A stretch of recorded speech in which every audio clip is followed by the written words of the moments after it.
All right. Here we go.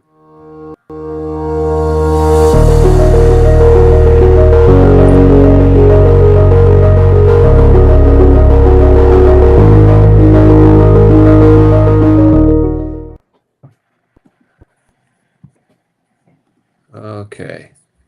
All right, everybody, welcome. Welcome back. It gets a little bigger every week. We're pretty excited about that.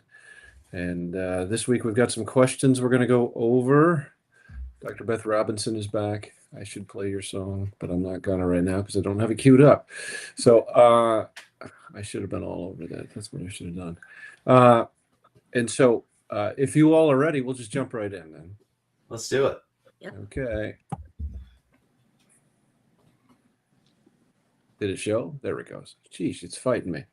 Okay, what makes something well-intentioned?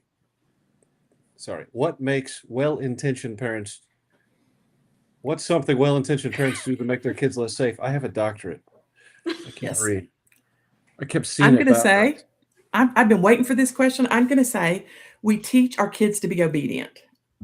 And obedient kids often will do what other adults ask them to do when it's not safe.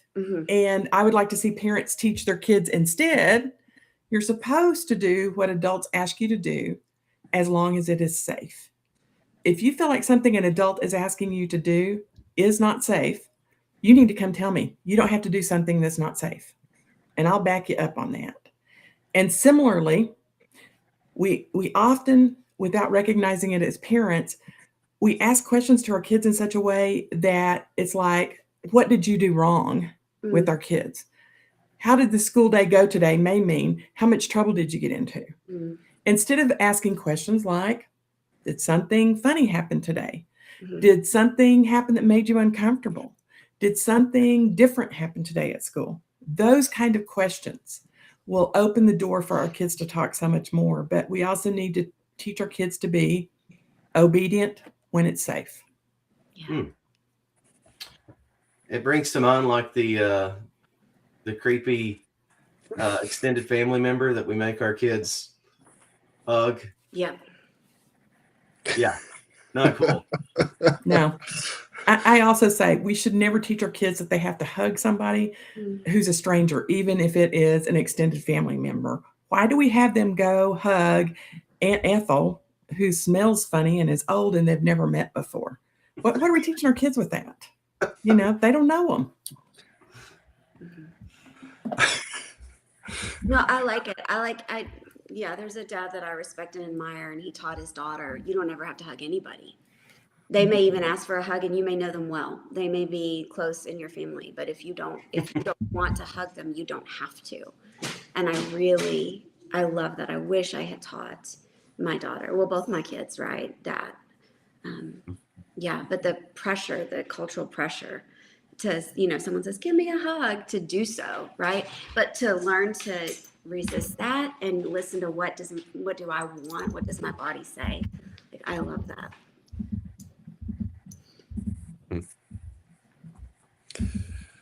What else you got on this one? Who are you talking to? I just think there are lots of things too that we do unintentionally. For instance, there's been a phrase, and I tried to look up who said it first, and it's like there have been 13 to 15 people who've been cited saying basically that churches are the last great playground for pedophiles. Oh, because we tend to believe that if we take our true. kids to a church event, everyone there is good. And so our kids will be safe. And that opens it up for our kids to be taken advantage of. Again, we take them to a church event and it's like we drop our guard and say, well, these are Christian people. They've got to be good. Well, that belief, that unconscious belief that we have as parents really sets our kids up to be abused in church situations. And again, the other thing I would say is we need to check about, are they doing background checks? Yeah. Okay. You guys probably all sent your kids to summer camp. Did anybody do a background check on any counselor that had access to your kids? This came up a couple of years ago when I had a church member come to me and say, okay, the church is trying to mentor this troubled young man by making him a counselor at camp, but he's already been convicted of a sexual offense and he's a minor. And they're going to make him a camp counselor. And I said, nope.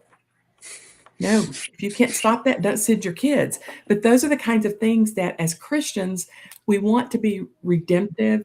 We want to be open to helping people, but that doesn't mean that we put our kids in danger. And I also believe a lot, sorry, I'm going off here. I also believe a lot in intentional supervision of kids, intrusive supervision, okay? Not of the kid, of the event. So if I drop my kid off someplace, I'm not going to rely on the phone to tell me they're there. I'm going to randomly go check. And I'm going to do the same thing at other locations, and I'm going to be that parent. And I think some of this comes with age. I was older when I had kids in my home.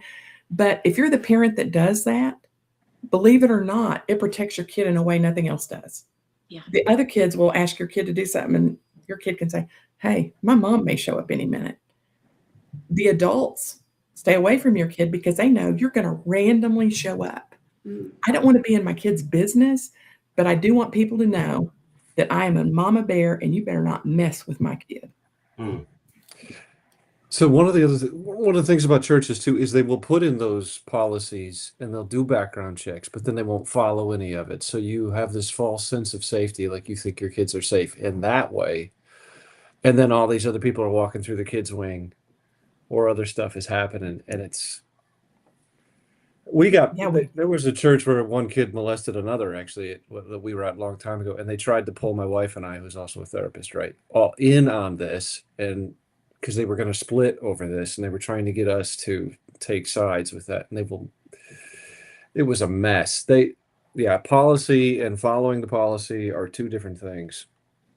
Well, and I will say, I mean, literally almost 30 years ago, I got pulled into a church in another city where they had, in small groups, had a child that was like 8 or 9 that sexually acted out with all the kids in the small group. And what allowed that is the parents were together doing a Bible study and they let the kids go to another part of the house. Yeah. That happens all the time. All the time. Yeah. It does. And the other thing that a lot of churches, sorry, like I said, I'm going off. A lot of churches today too will have a homeless ministry, which is wonderful. But that's how unintentionally churches end up ministering to people who have histories of sexual offenses. I've actually written a manual for churches called Guess Who's Coming to Church that talks about how you should screen and supervise anybody with a sexual offense history because churches want to believe that, you know, they have repented and it's all better, but there still needs to be supervision. I had a church. Oh, sorry. Go ahead. I was just going to say, which brings to mind the importance of just good conversations with your kids and good psychoeducation in churches, because I think we often take this as such a taboo subject that there's just not enough conversations to equip, you know, your average church member or certainly kids to know, hey, we need to have body awareness. We need to have situational awareness, and we have to normalize those kinds of conversations. I remember I was reading one author and he's saying, like, we live in a time where sex is the most talked about and least talked about subject, depending on the context. And I think, sadly, that's true. It's, you know, there's a red light district in our hands with our iPads and phones, and sometimes we're not probably doing enough due diligence to be aware of where our kids are going online. And then in the real world, sometimes we're a little bit too oblivious or unwilling to have important conversations. Yeah, there was another church I was at. I've had the horror show of churches apparently, and there was this program, and all the guys were criminal offenders, some sex offenders, some not, and they brought them in. They would just let them roam free in the church because they wouldn't always go into sanctuary. But well, they need to be here. They need to be at church. They'd say, and like, my kid's here. This cannot be. So it happens all the time, and they've got enough stuff, like you say, at their hands. Because the sooner we put them on phones, the sooner we put them on iPads, the sooner they have access to the darkest things I've never seen. So, yeah. Whew. Tough one. Okay, anything else on this, or you want to move on to the next?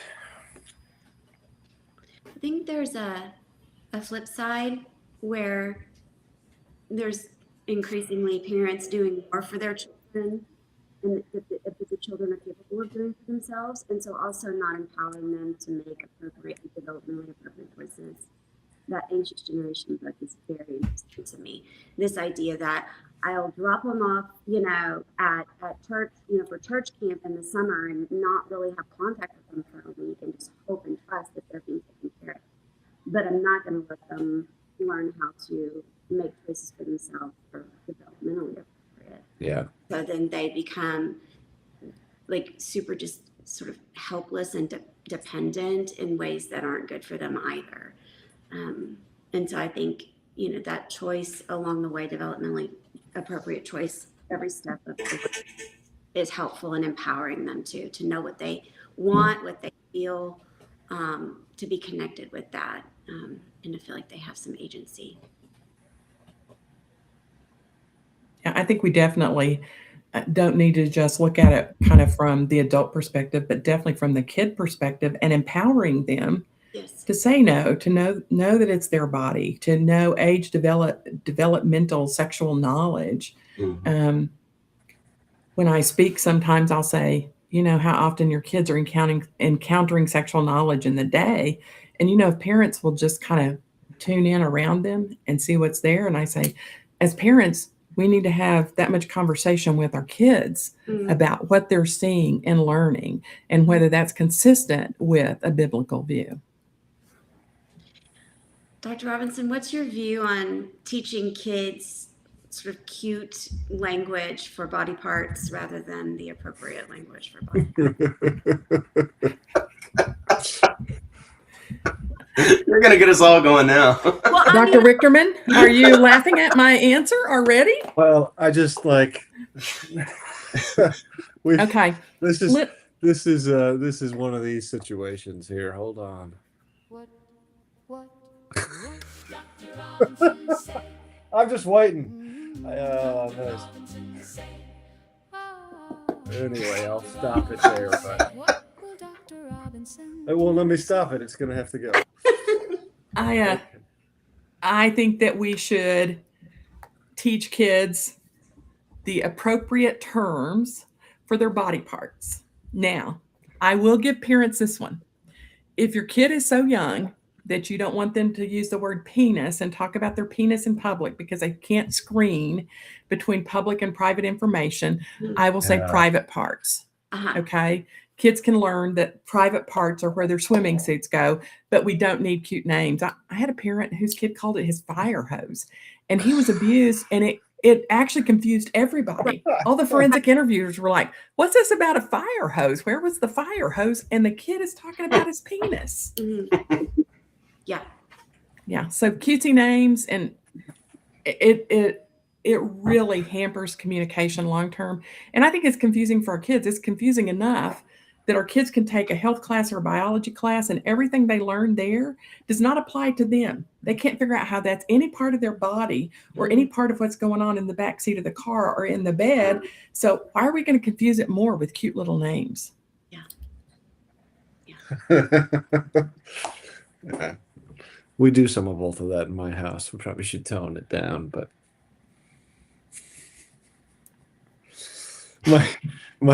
my late mother-in-law had some of the worst names for things because it's polite society stuff. You're not supposed to say that. It's like Midwestern Baptist-y church stuff. It's like we don't use those words. We don't say that. Even in modern culture, we just don't say it.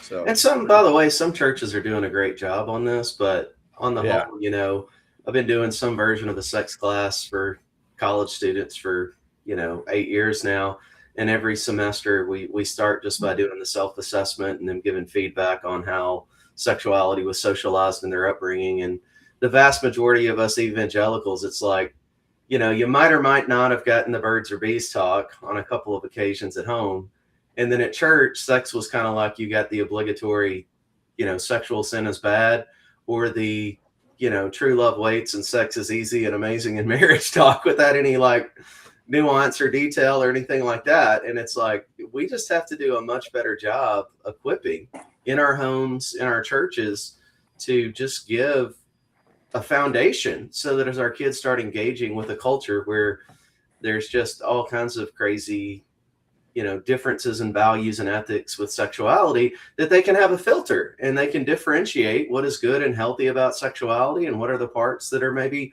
potentially harmful. But if we're not having those conversations with our kids, the entire world is. And so they're going to be picking this knowledge and from somewhere. And then a lot of us end up experiencing, sexual shame because of our experiences, in part because of our ill-equipping or lack of adults protecting us. And, part of why we're going to have job security, sadly. I've been going to churches for almost 30 years now, maybe more than 30, okay, talking with teens and their parents about sexuality. After 30 years, I would think we were making some progress, but folks, I don't see a lot of progress. And in fact, when I'm dealing with junior high and high school kids, I learned quickly, because the junior high or middle school parents are like, our kids aren't ready for this. Mm-hmm. So the first thing I do when I go into a group is I split the kids up into groups and the parents. And I ask the parents, what do you think your kids know about sexuality? Then I have the kids make a list of what they know about sexuality. I let the parents go first, and you can just see the kids rolling their eyes, because their parents are so naive. And, then I have the kids list off, and they're in a big enough group, nobody knows who it is. And they start listing off sexual positions, all kinds of sex acts, all this kind of stuff. And the parents are just stunned, because they think their poor innocent babies have not been exposed. And once the parents start to realize that, then we can have real conversations. But the problem is that's all over the place. And again, 30 years later, I don't see it being much different.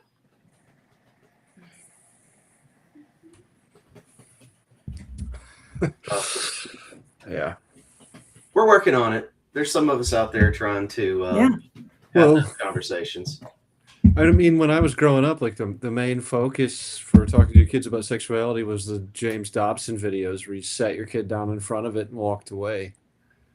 I mean, that was my parents were recovering hippies, I always joke. So they had like plenty of open conversations. They went from like 1970s hippies to Bible church, super conservative. And so they would still have those conversations. My mom would embarrass me on purpose just to see how I'd react. And yeah. And so I had it better on that. But there was so many people that I was around that just had no conversations at all. And they were sat down in front of James Dobson, and their parents walked away. And it's like, I don't know how healthy that was either on its own, just as an isolated event, watching those videos, like the view of sexuality, and that stuff was not healthy either. So this practice of outsourcing all kinds of things as parents, outsourcing is, I think that I wanted to talk, if we had time, about parent consultation, because it's been a really difficult thing for my students and supervisees to work with parents, because the expectation is we outsource their mental health, we outsource their Bible learning, we outsource their sexual learning, we outsource everything pretty much. Let's just roll right into it. Yeah. I would love help, those of you who do work with minors a lot, especially the idea of like, how do we set up parent consultations well, what needs to be involved in them, like how frequently should the kid be in the room, not in the room, but then also and sort of set the stage, but also starting to work with parents who expect that, well, I brought my kid here and I'm paying you money, fix my kid. Right, you fix my kid. And then a lot of times, the clinician is like, actually, the kid's a pretty great kid. It's what's happening at home that's the problem. But the parents don't necessarily want to consider how they might need to train. Yeah. And there's these different schools of thought on to, like, understandably, if you're meeting with kids and particularly teenagers, they're not going to want to feel like they're just seeing a third parent when they see you. So there is something to be said about what is protected and confidential. But over the years, I've just found, from more of a systemic perspective, if we're going to create real change, a lot of times we should be bridge builders between the parents and the kids. And, there's the classic struggle of the teen wanting more autonomy and the parent wanting respect. And then both parties get, less of what they want the longer it plays out. So I do try to strike a balance between having certain things confidential, but also encouraging we need to be doing some kind of like parent consult as well as family therapy, just to see, can we kind of create a more mutually beneficial relationship. And part of that is psychoeducation. So I give all my parents a ton of stuff and just say, hey, like, with all the human sexuality stuff, the Center for Faith, Sexuality and Gender has a lot of really good resources that I'll be like, hey, here's a video series. And that puts some responsibility on them. Like, I want to help you in this regard, and I can give you some of the cliff notes. But if you really want to be well equipped to have meaningful conversations on an ongoing basis with your kid, these are some helpful resources for you to be knowledgeable about so you can have those important conversations. Research at one point in time said that therapy with kids was much more effective if you spent 51% of the time with parents. So because I work pretty exclusively with children and adolescents, my parents are expected to spend some time with me during the scheduled time. So if I have 50 minutes scheduled, okay, the last 15 minutes are with the parents. And the kids have to learn to trust me that I am going to help them, but I'm not going to reveal what they coach their parents to do some things differently. And because I work with foster and adoptive kids, I think sometimes that's easier for parents because it's not a biological child, and they've often had biological children that they think they did pretty well with. But with foster and adoptive kids, they're very open to it. I literally had a mom who came through. We have a counseling center here at Texas Girls and Boys Ranch. Came through yesterday, hugged me, and kind of teared up and said, "Your videos have helped me so much." They're just videos on basic parenting. And so I think we do have parents that are hungry for that, but I think we also set the expectation up front that if you want to work efficiently and your money be well used, you're going to have to engage with me as well. Yeah. But I've always had that rule when I worked with kids and teenagers too. It was at least 10 to 15 minutes. And a lot of times I wish I could just work with the parents, but insurance doesn't necessarily pay for that. So that's the way I saw what Lori just put there. Yeah. You want me to put it back up? Sorry. Medicaid. Yeah, Medicaid in Texas actually does pay for that. That has changed. Medicaid in Texas will pay us to work with the parents even without the client present. Yeah. I understand working in a county crisis and people coming in and wanting their kids fixed. Yeah. Some of those kids need stabilized. And sometimes when we can't get the parents to engage, we do have to prep the kid to live in the chaos of the household. We have to give them strategies. Can you speak a little bit to that? Because I don't work with minors anymore. And it was a really bad experience with a parent that caused that. Heartbreaking, very much a moral injury to me. I'll never forget the experience. And after that, I was just like, I cannot do this. But there are some who feel called to, and I think it's beautiful and crucial work to train kids how to survive until they have more agency. So what kinds of strategies do you use, Dr. Robinson, to help with? A lot of them are about teaching kids to be emotionally and physically safe because they're often in very chaotic environments. Yes. And it's literally teaching them where to go so they can be safe. I won't ever forget, CPS sent a little bitty kid home, 4 years old, okay? And I knew there was going to be violence and that the stepdad who wasn't supposed to be there was going to be there. And I taught the kid how to go to a closet and dial 911, to take her mom's phone and dial 911 before she left us, okay? When she called 911 and the police came out, that little girl said, "Tell Dr. Beth I dialed 911." So we can't minimize preparing kids to even just remove themselves emotionally. Okay, your parents are going off. Maybe the best thing you can do is just quit arguing. Tell your parents they're right. Stop what's going on. So whatever it takes to stop the emotional abuse or the physical abuse is what we want our kids to do. Yeah.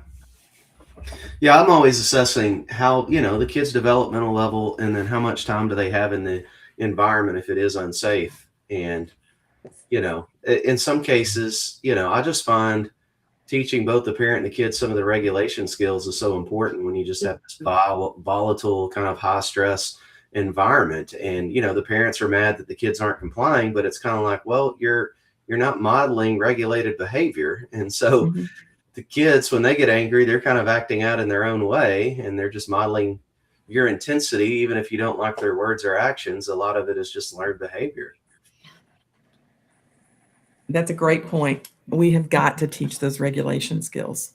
And we're doing diaphragmatic skills. breathing, mindfulness. We're walking. I'll do that in a family session. We're teaching everybody how to get calm.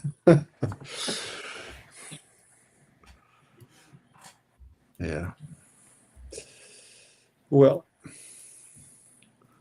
I'm going to move us on to the next question, unless you all want to go on just because of time. Here we go. Here's the last one. I can't really read it from here, but I've got it up on my wall. Maybe I'll make it bigger. I'm a newly licensed professional, and I've found it difficult to work with clients who come to therapy but don't show any commitment to change in their life. I was just talking about this with the supervisee. They will often tell me the same stories and express that they want something to be difficult or different, but continue to do the same things over and over. All right, folks, have at it. So to me, of all the things that I find important to teach supervisees, it's how to determine what stage of change the client is in. I think it's super protective from burnout. I can't tell you how many students and supervisees feel like I must be a good counselor. Client's not. And just a few simple questions help them realize, oh my goodness, they're not yet ready to change themselves. From a solution-focused brief perspective, they're in pre-contemplation, so they're either visitors. They're like, there's not a problem.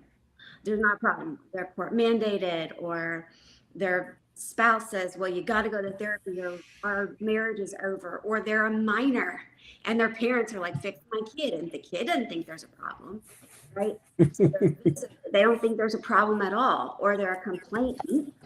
So they're like, oh, there's a problem, all right. Is that person over there, that system, that boss, that whatever, their problem. So then students, supervisees, they're just spending session after session hearing them vent. The person never in the beginning even realized that they're thinking that maybe I need to change about myself. It's exhausting work. It's boring. It's frustrating. It's intimidating if I then say, well, it must be me. It must be my fault if I was a better clinician. This person would be getting better. Yeah.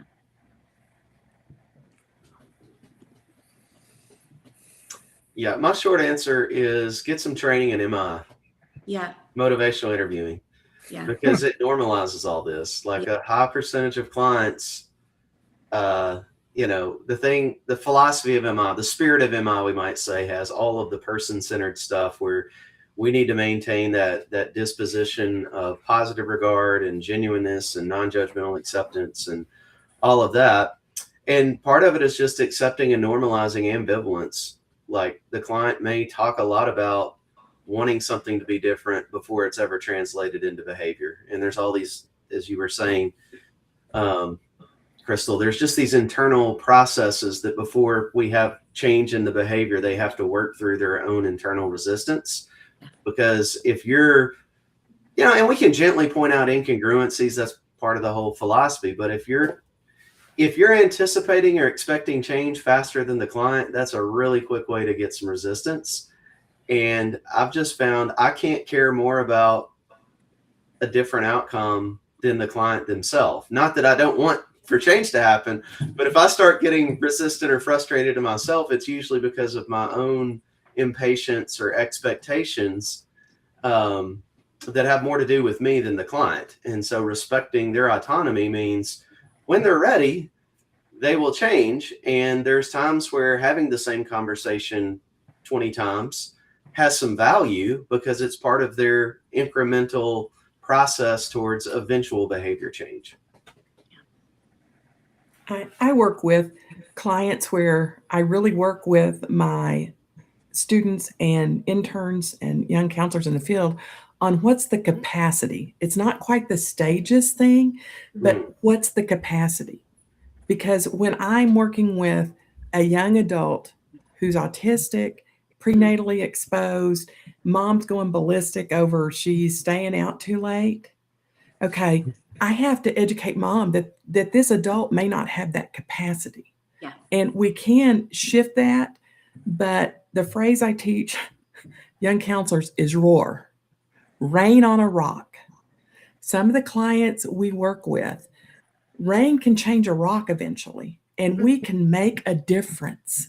But we have to recognize that we're going to have to be committed, and we're going to do the same thing again and again and again until it sticks, which those are pretty high needs clients. That's not what most counselors are going to see, but it makes a huge difference to those clients. First of all, the young adult I'm talking about got fired by 2 therapists because she didn't change.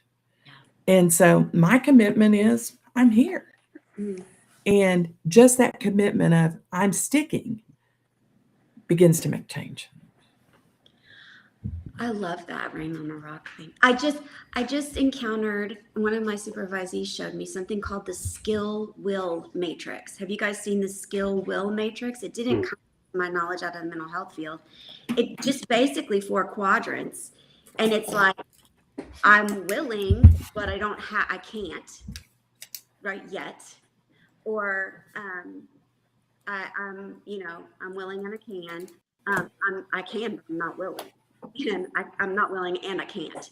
And so then if you can help the client figure out where they are in the skill will matrix about the change that if they say they want change, or if you're ambivalent, part of me wants to change, part of me doesn't, then at least you can maybe start to map out where are the limitations, how do we address those, and like target. Is it more of a willingness issue? Is it more of a capacity issue? Is it both? What we need to do for each? That's good. That's cool. And on that point, Dr. Robinson, what about this? Say you have a teenager brought in, their parent is forcing them to come, they won't open up. You do all the things you know how to do. I'm just thinking of a supervisee's question. And because I will tell my supervisees sometimes, if they're not ready, they're not ready. Just tell them to come back when they're ready. And say, I'm here when you're ready. But it sounds like you would say something slightly different. So I'm just, I would use one of 2 approaches. Okay.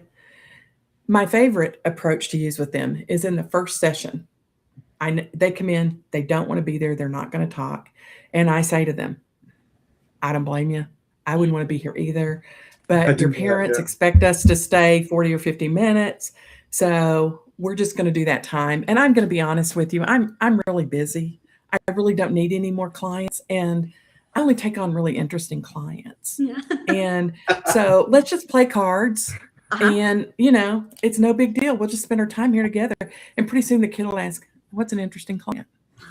And then they start talking. And by the time we get to the end of the session, the kid is like, so I want to come back and see you again. Am I interesting enough? So that's one approach, depending on the kid.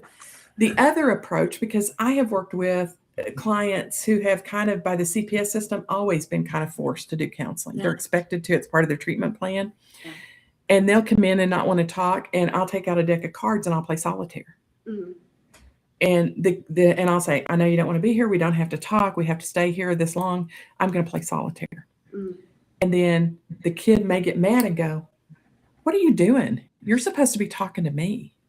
You can't play solitaire. And I said, you didn't want to talk to me. Or they start coaching me on how to play solitaire. And pretty soon they're engaging with me to correct me because I'm intentionally doing something wrong. And pretty soon they're engaging with me because I'm kind of stupid at solitaire. And so all kinds of ways to engage kids. There was a kid I saw at the beginning of my career. I'm not sure I could do this 30 years later, but we went outside and shot baskets. Yep. Because he refused to talk to me, but he would let me rebound his baskets. And literally about the 6th session, he told me that he was with his mom, and his mom had been selling him to neighbors for sex just in the middle of basketball. Yeah. So I think the other thing is with teens and kids, we got to let them pace it. Right. I agree. I've went and got like a Little Caesars pizza before, and I've just started eating it in front of the kid and just like talking to him randomly, and then like, oh, did you want some? And so I've done that one before. I've laid on the floor, I've pulled a hoodie on, I've done all that stuff, but in some cases, yeah. And that's where I think our field sometimes is too cookie cutter.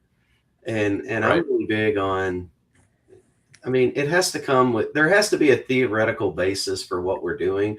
I don't think it's just, hey, just do something random. But I do think there is something, if we look at all the research about, you have to build a genuine relationship before therapy is going to work. I do like the idea of our creativity and our unique personality being able to emerge to try to build a relationship.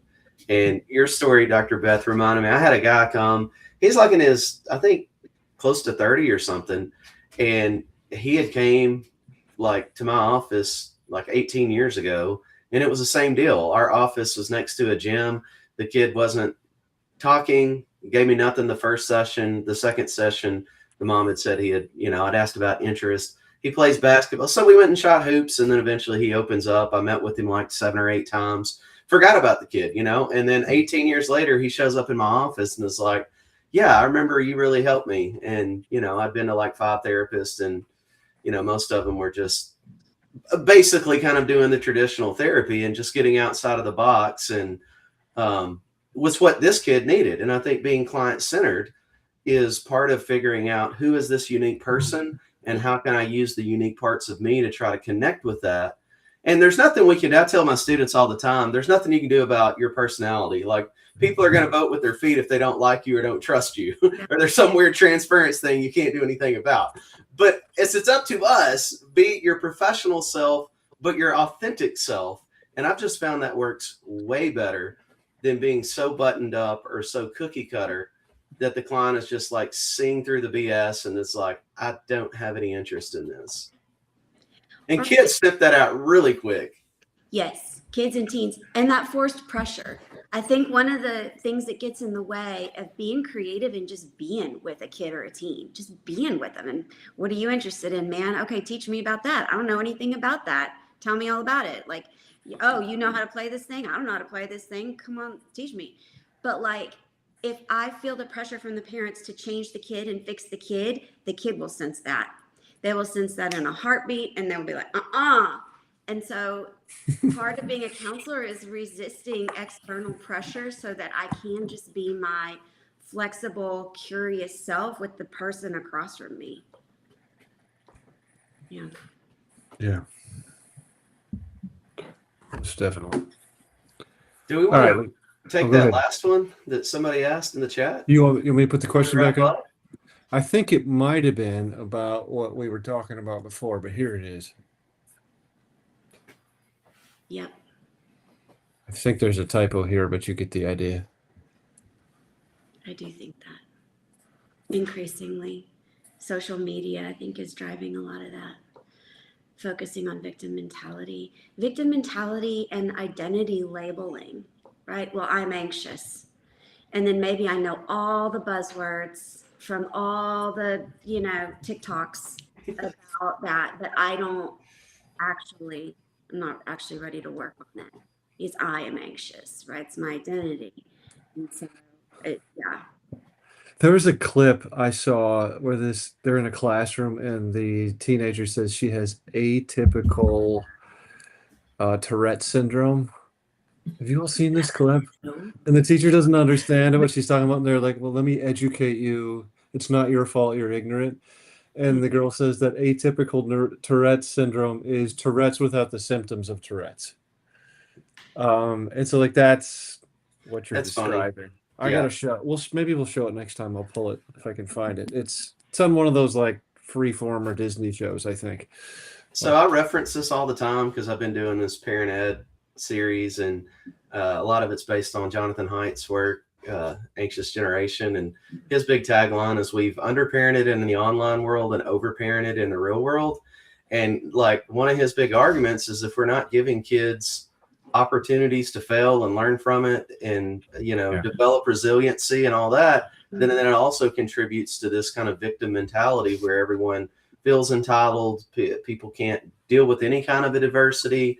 And I do think there's a tendency to, this is kind of that parent coaching of being able to say, you want to support your kid and know that they're loved and securely attached, but you don't always have to be the lawnmower parent to just mow down every problem in their life. You need to kind of coach them up on, how would you approach this? How do you want to try to confront this issue or deal with this problem rather than fighting or flighting it? And because these are then the patterns that they'll take into adulthood. And we get these calls all the time of the sandwich generation, midlife person caring for their aging parents and can't get their 20-something kids motivated. And I understand there's a lot of contextual factors there.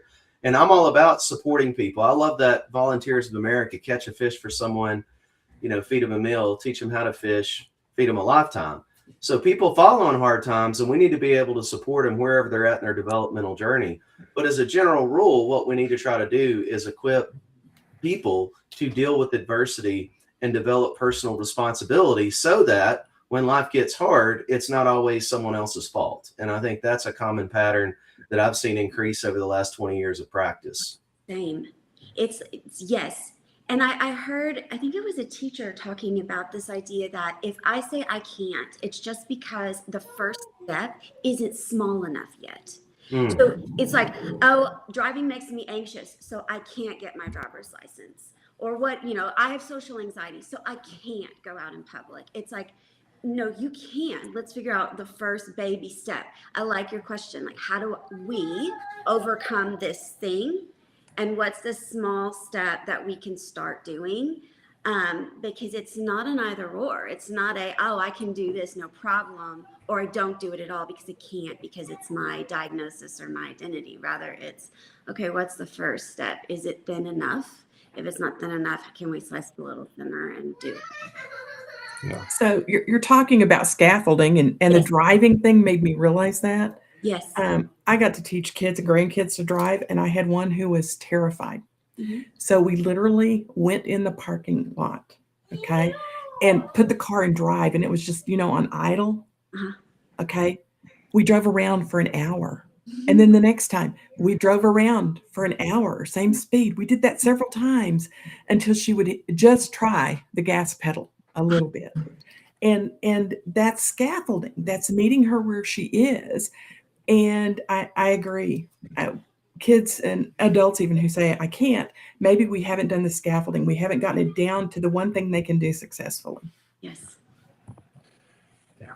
All right, folks, we're almost out of time. Any last words of wisdom before I play us out here? I should have prepped you for this. Like, give me like something on the news. Like, give me your last word. I should have said that. Maybe we'll do that next time. Because if you've got nothing, we'll say goodbye. Hey, submit more questions. Yes, please. That'd be great. Yeah. All right. Well, thank you all for being here, and we'll be back in 2 weeks. What is that? The week after Labor Day?